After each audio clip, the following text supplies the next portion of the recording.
dinosaurs were easily just as overpowered and abundant as the therapsids which had come before them. So by now you're probably wondering, why didn't the devs nerf them in the same way that they did at the end of the previous expansion? And the answer is, they tried.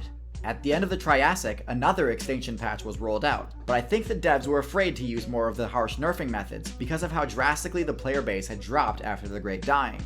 And so instead of shaking things up in a way that would let off-meta builds steal niches away from the top tiers, what really ended up happening was that the dominance of the dinosaurs, pterosaurs, and crocodilians was only further cemented. So while the Permian extinction was controversial because of how badly it nerfed the top builds, the Triassic extinction was controversial because of how little it hurt the top builds. Starting here and lasting for the longest continuous time period, dinosaurs would own every top tier niche in the game, branching out into pack hunters, solo tanks, team defense builds, and unstoppable DPS builds. We'll talk about those expansions as well as the ones that came before and after in other videos. But since we've just about covered everything about the progression of the Triassic metagame, that's gonna wrap up this video.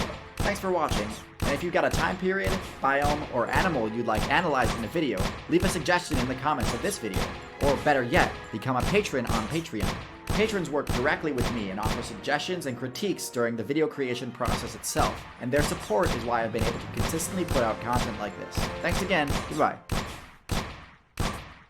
This episode is sponsored by Brilliant. There was a lot of debate as to whether or not the Rumor Balance patch 1.3.7 was actually coming. But as of the IPCC climate report, we now not only have confirmation that the update is real, but we now know the precise details concerning which playstyles are getting buffed and which ones are getting nerfed. So we're going to go through build by build and discuss how they've been buffed or nerfed by this update. Polar bears can no longer rely on their land-based movement abilities to get around. With ice sheets becoming more fragmented, putting points into swimming and diving will become a necessity in order to survive. Ice sheets were a protective barrier that prevented orcas from invading the breeding grounds of seals and narwhals. Because these ice sheets are melting, orcas will be able to wreak havoc on these seals. You now have a lot less defensive options. But if you're an orca main, be careful, because the passages into these waters open and close frequently, meaning it's possible to become trapped. Cephalopods like the octopus and squid are able to grow and respawn much more effectively in warmer water. The cephalopod player base has seen explosive growth lately, as their highly adaptive playstyle has allowed them to easily move into territory that they couldn't previously, due to the water being too cold. In the past, I've counted their short lifespans against them, because it limits how much time they have to learn advanced techniques with their high intelligence. But in this case, their short lifespan and quick respawn time is a huge benefit, accelerating how quickly they can adapt to changes in the environment. Sea turtles are affected in two ways. First, because they can only respawn on beaches, the rising water level means their spawn points are becoming smaller and much more crowded. Second, because they're reptiles, their gender is not dictated by RNG, but by temperature. The higher temperatures have led to a sharp spike in the number of players spawning in as females. While polar bears are being driven south, grizzly bears are being driven north. This has led to the creation of a new build, the Growler bear, which is essentially an intermediate between the two, that's more powerful than the grizzly bear, but also not limited to the Arctic like polar bears are. House cats are mostly unaffected by climate change, although the warmer climate allows cats to respawn at any time, instead of only in the spring. On the other hand, fleas and ticks also multiply faster, so make sure you have at least one human player in your party, so that they can heal you from the diseases that these parasites can cause. Jellyfish are perfectly suited to living in a warmer, more acidic ocean. Like cephalopods, they've seen explosive growth, but to an even greater extreme. The box jellyfish and Irukandji in particular are quickly becoming the most oppressive builds in the meta, in some cases even damaging battleships. It's been over 500 million years since the last time jellyfish were top tier, so I see this as a fair balance change. Increased overworld temperature has different effects in different places. In some areas it means more water, and in some places, like the African savanna, it means a lot less. Ticks in Africa thrive in drought conditions, which is terrible news for mammal builds playing on that server. In particular, lions, wildebeest, and antelope can expect to be playing with reduced max HP because they'll constantly be being drained by tick players. In the Midwest, tick populations are surging as well, which has been disastrous for moose and deer populations, as well as a certain YouTuber who got Lyme's disease. Not a ton to say here except that the increased temperature expands their range a bit, since areas that were previously too cold are now habitable. This applies to sea snakes too. One of the other new changes in this update is an increase in severe weather event frequency and severity. This to me seems like a change meant to directly nerf humans, because severe weather deals bonus damage to structures. Weather is one of the few things in the game that humans can't actually fight, and while they can simply flee just like any other build, their structures are helpless. In addition to this, the rising sea level will force many human players to have to find a new home server. Permafrost, the Arctic server's signature debuff that prevents trees from spawning there, has been removed in a lot of areas. This means arboreal builds are gaining a ton of traction much further north than before, the most important of which is the goshawk, which has phenomenal matchups against the small mammals of the Arctic. Similar to snakes, scorpions have the ability to enter more temperate zones now. In fact, let's just get this out of the way. This is true for most arthropod builds that play on the Central America servers. So fire ants and killer bees are moving north as well. For most players, the acidification of the ocean is problematic, but it doesn't actually deal any direct damage to them. However, for bivalves, as well as for just about any build that puts points into a shell, the acidic ocean directly corrodes their armor, damaging it and drastically lowering the player's defense level, which is pretty much the only thing they have going for them. Most tigers live near the coast, which is the region most threatened by climate change, along with the Arctic. Tigers rely on coastal freshwater springs in order to survive, but the rising sea levels are causing some of these springs to mix with saltwater. The increased rainfall in the northern servers has vastly increased spawn rates for mosquitoes, which require standing water to respond. This is a problem for crow players because the West Nile debuff Mosquito Spread deals bonus damage to crows. One of this build's main advantages is its ability to move through deep snow without receiving a speed penalty, but with snowfall being reduced and winters being shorter, this advantage is becoming less useful, so Wolverine players may want to invest those points somewhere else. The increased rainfall and temperature has accelerated the spread of chytrid fungus, an infection that directly targets amphibians and is one of the deadliest plagues in the history of the game. Ultimately, this only accelerates the inevitable, but yeah, amphibian players, you had a good run. I'm surprised you kept trying to make amphibians work considering how much power creep has occurred since the Devonian. But it's time to start playing better characters. You'll always be remembered as the first vertebrates to unlock the terrestrial servers. That's all the changes that have been found so far. Honestly, I think this patch is going to be one of the most controversial updates in the history of the game. A lot of the parasitic builds got buffed, while many fan favorites got nerfed. I am excited for the buffs to jellyfish and cephalopods though, since both of those classes are some of my personal favorites. One of the things I'm most surprised about is that while they did receive nerfs to their buildings, the human's intelligence stat didn't get nerfed. So if you're a human main, why not put your learning abilities to good use by solving the puzzles on Brilliant.org? The courses on Brilliant break down complex topics into much more understandable concepts, helping you to think and learn like a scientist. So if you want to learn anything from quantum physics to game theory, head on over to Brilliant.org/Tearsu to start a free trial. Have fun leveling up your intelligence, and thanks for watching. Thanks again to Brilliant for sponsoring this episode, and thanks especially to my patrons on Patreon. Until next time, good luck out there.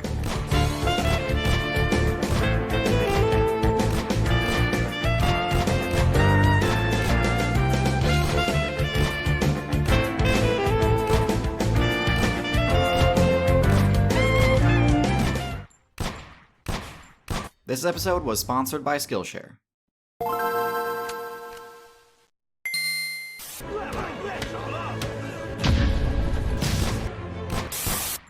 Humans are the most overpowered class this game has ever seen. Even builds with a near max power stat have little chance against a fully armed human. And conversely, even builds with the highest defensive stats in the game still can't block attacks from the ridiculously OP weapons humans unlocked via crafting. The shifts in the meta reflect how overpowered they are, but what would happen if humans were nerfed? What if their intelligence stat was lowered back below the point where they gained the ability to make tools? Which builds would become the new top tiers? And which ones might actually become less viable without humans?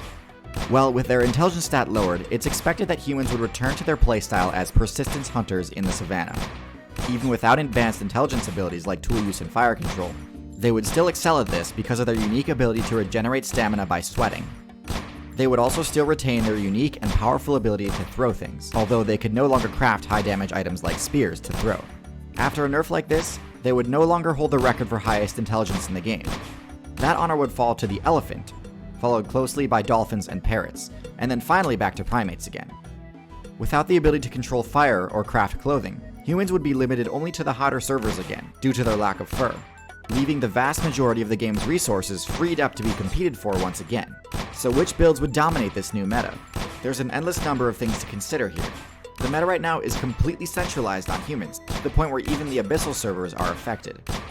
The easy answer would just be to say that things would revert back to how they were before humans rose to dominance, and in some cases it's certainly true. For example, builds which are griefed in order to acquire the rare drop Ivory wouldn't have to worry about their worst matchup anymore. But I don't think simply predicting a reversion to patch 1.3.6 would quite capture the full story. First of all, the climate has changed a lot since the Ice Age, and second, there are a lot of builds that are at a distinct advantage because of how overinflated their populations are, how plentiful their food source is, or how easily they could conquer the mostly vacant city biomes left behind by the now nomadic humans.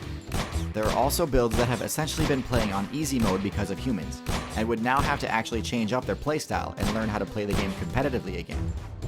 A few quick examples of this.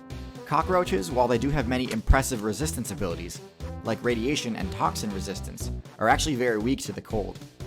They'd likely need to follow the humans back to warmer servers again, since the artificial heat is the only thing allowing them to persist in areas where it snows. Rats would also likely experience a drop in popularity because cities would no longer be protected from threats like snakes, and without humans to feed them, cats would also have to step up their game. Arguably the most carried builds in the game are seabirds. While they were perfectly capable of surviving on their own due to the dominant matchup they have against fish, they've lost many of their abilities because looting garbage dumps turned out to be better XP per hour. Without humans constantly putting free loot on their plates every day, many of these bird players would be completely lost. Even if they did know how to hunt for themselves, the ratio of fish to birds is too low to support the vastly inflated player base that they have. So you'd for sure see a sharp decline in their numbers following a balance patch like this. But in my opinion, the direction that the core meta takes hinges upon how the livestock player base adapts. Of all the domesticated builds, there are only 3 I would predict have the best chance at rising to dominance. The first of which is the cattle. Cattle have a huge population advantage with this scenario, with an active player base of over 1 billion. With their astoundingly high base power stat and equally impressive HP level, there's a very real possibility that cattle will be more viable in the wild than some of the current herbivore builds like deer and elk. It's tough to imagine the current top 2 predators having a good matchup against cattle. I could be horribly wrong, and cattle could get absolutely bodied once human mains are no longer protecting them. But in my opinion, the fences that they're kept in right now protect other players more than they do the cattle. Not all cattle would succeed after the balance patch. Some cattle builds are actually unable to respawn without the assistance of human players. But some, like the Texas Longhorn, don't have this issue, and would excel in the absence of humans. They could crush any players who stand in their way. The only builds I could see not having any issues competing with them would be the semi-aquatic ones, like the moose, especially since the moose can arguably match the cattle's base stats too. The second potential breakout class is the horse. Horses are actually already invasive in the American West, having been brought there by humans hoping to use them as a support class. They already are uncontested in their current spot, and without humans to capture and sell them, there aren't many predator builds in the area that could challenge them. Their unique ability to sleep standing up makes stealth-based offensive strategies less effective against them, so predators would need to spec into more powerful damaging moves to ever pose a real threat. The last of the domesticated builds I would bet on would be the pig. Pigs are extremely effective generalists that are both versatile and powerful. They have no problem returning to the wilderness, and in instances where it's happened, they devastate casual players because of their ability to dig up burrows. Feral pigs have great matchups against anything within the same weight class as them. Lynx and wolves can't really compete without risking taking serious damage in a fight. However, with humans out of the way, we have to talk about which predator builds would resurface now that humans aren't systematically annihilating them. Predators with good matchups against the pig would start to reclaim their former dominance outside of their territory from present day. Builds from the north, like the grizzly, and builds from the south, like the jaguar, would no doubt become optimal choices in the region again. Lions used to exist on every major server, so it makes sense that they'd jump at any opportunity to regain their former glory. We can't talk about a humanless meta without speculating on what would happen to the current top-tier support classes, cats and dogs. Without humans to feed them, they'd need to compete with each other. And although dogs do usually beat cats in a 1v1, the cat's ability to climb would grant them an enormous advantage in the city biome. The builds which already perform well in cities would probably continue to do so, and in turn would allow cats to persist as well. However, dogs are no strangers to transitioning from their support role back to pack hunting DPS. This is what happened in the Australian server to create the build we now know as the Dingo. So although plenty of dog mains are carried by humans, the guild as a whole would have no trouble holding onto their high tier spot in the new meta. Now for some good old-fashioned speculation. One of the builds I feel could absolutely dominate the city meta in the absence of humans is the Bat. Echolocation is one of the strongest abilities in the game, and would be extremely useful for navigating the tight corridors of abandoned buildings. Carnivorous bats, such as the Cretopterus, would have an easy time picking off mice and rats in the dark, and would have plenty of places to perch out of reach. The last thing worth speculating about is whether or not any intelligence-based builds would rise up and actually start unlocking things on the tech tree. While several builds have unlocked the tool use perk, that's only one of the 3 needed to actually start moving up the tech tree. Control of fire has been unlocked by certain hawks in Australia, but they can't make it themselves, they can only spread it. And agriculture has only been unlocked by ants of all things. None have unlocked all 3 at once aside from humans. Aquatic intelligence builds like the octopus and dolphin probably won't ever unlock fire control. Ants probably won't either because they are too small to handle it without being in range of its heat, but I suppose it's possible. Parrots and elephants have the best shot in my opinion, as they both have the ability to pick up items, both have long lifespans, and both are herbivores that would benefit greatly from unlocking agriculture. There is also of course the possibility that one of the other simians starts to spec into bipedalism, higher intelligence, and vocal cords to simply copy the human niche. Learning new skills like this isn't easy, but if you watch my channel, I'm betting you enjoy learning things from YouTube. And so do I. That's why I love Skillshare. Skillshare is an online learning platform that features some of my favorite YouTubers talking about how to do the things that they do best, like animation, essay writing, or personal finance.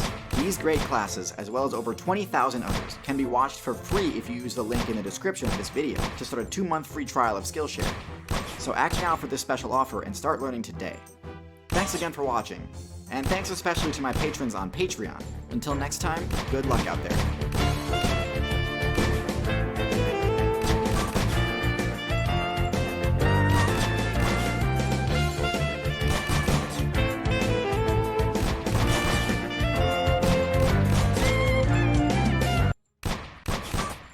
This episode was sponsored by Squarespace.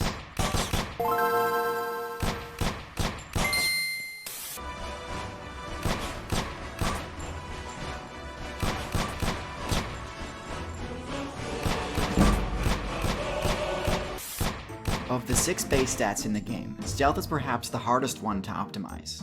Mastering stealth can open up countless new options in gameplay. It allows builds with low HP to avoid potentially game-ending encounters. It allows builds with lower mobility to get in range of players that could easily outspeed them. And it can enable DPS mains to strike before a tank player has the chance to raise their defenses. Stealth functions as one of the few counters to team strategies too, because if the target's teammates don't notice a problem, they won't come to the aid of their ally. So today, instead of talking about a specific build, server, or past game expansion, I'll talk about a general overview of the stealth strategies at various stat levels.